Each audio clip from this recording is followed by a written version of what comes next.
வங்கிக் கணக்குகளில் தலா 5000 ரூபாய் வரவு வைக்கப்பட்டுள்ளதற்கு மகிழ்ச்சி தெரிவித்துள்ள பெண்கள், மகளிர் உரிமை தொகை 2000 ரூபாயாக உயர்த்தப்படும் என்ற அறிவிப்புக்கும் வரவேற்பு தெரிவித்துள்ளனர்.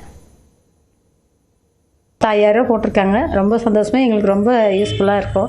நாங்கள்லாம் கூலி வேலைக்கு போகிறவங்க தான், அதனால் ரொம்ப சந்தோஷம். இனியும் அவர் ஜெயிச்சாருன்னா, ஸ்டாலின் ஜெயிச்சா 2000 போடுறேன்னு சொன்னாங்க. போட்டாலும் ரொம்ப சந்தோஷம். எங்களுக்கு ரொம்ப ரொம்ப யூஸ்ஃபுல்லாக இருக்கும். 1000 ரூபாய் கொடுக்குறாங்க, ரொம்ப யூஸ்ஃபுல்லாக இருக்குது. இப்போ இந்த மாதம் 5000 போட்டிருக்குறாங்க. அது கொஞ்சம் மாதம் கொடுக்கறத விட கொஞ்சம் உதவியாக இருக்குது. நான் தினம் வேலைக்கு போகிறவங்க தான், ஏதோ கை செலவுக்காகும், குழந்தைங்களுக்கு ஏதோ செஞ்சுக்கலாம். இதனால் ரொம்ப பெனிஃபிட் இருக்குது. ஏதோ அரிசி வாங்க, வீட்டு பிள்ளைங்களுக்கு டியூஷன் ஃபீஸ் கட்ட, இதெல்லாம் உதவியாக இருந்தது. இப்போ தேர்தல் வரனால 2-3 மாதம் நிறுத்துருவாங்கன்னு நாங்கள் பயந்தோம். ஆனால் அது கூட சேர்த்து இன்னும் 3000க்கு 2000 சேர்த்து அதிகமாக போட்டு 5000 அனுப்பியிருக்கிறாங்க.